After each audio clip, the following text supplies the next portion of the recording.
Shopify dropped your high-risk merchant account? Here's what to do. Without a doubt, if your Shopify high-risk merchant account is frozen, you have some work ahead of you. There are many reasons this could happen, and it's never a welcome surprise. Our goal is to help you better understand why this happens and what to do about it. Why did Shopify close my store? Remember that Shopify Payments is part of the Shopify platform. But Shopify merchants are not required to use it in order to process payments. If Shopify will not service your payments because they consider you a high-risk merchant, that's one thing. But if Shopify wants to close your store down entirely, you've got bigger fish to fry.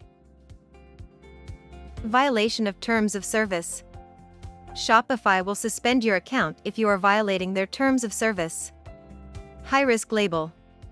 If you're not selling any items that are expressly prohibited by Shopify's terms of service, you're not violating any copyright laws, you're not doing anything illegal or fraudulent, and you've still been labeled a Shopify high-risk account, then you'll need to look for a special type of payment processor, one that works with Shopify high-risk merchant accounts, or high-risk merchant accounts in general. Potentially high chargeback ratios. There is the issue of chargebacks. If you run a legitimate business but experience a chargeback ratio of more than 1%, which seems fairly low, most payment processors will consider you high risk.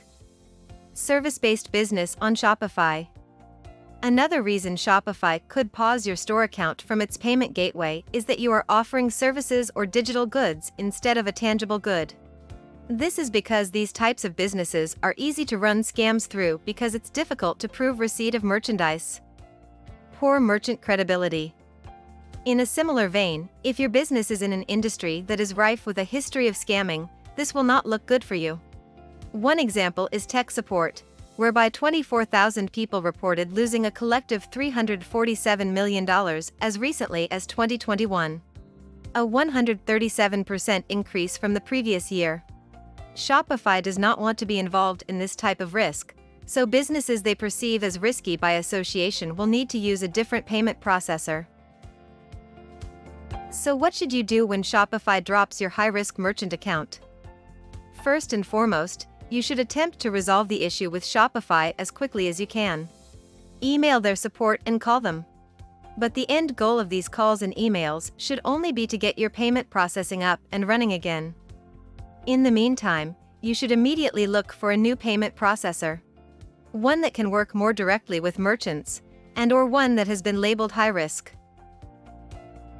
Contact ECS Payments today to learn more about high-risk payment processing.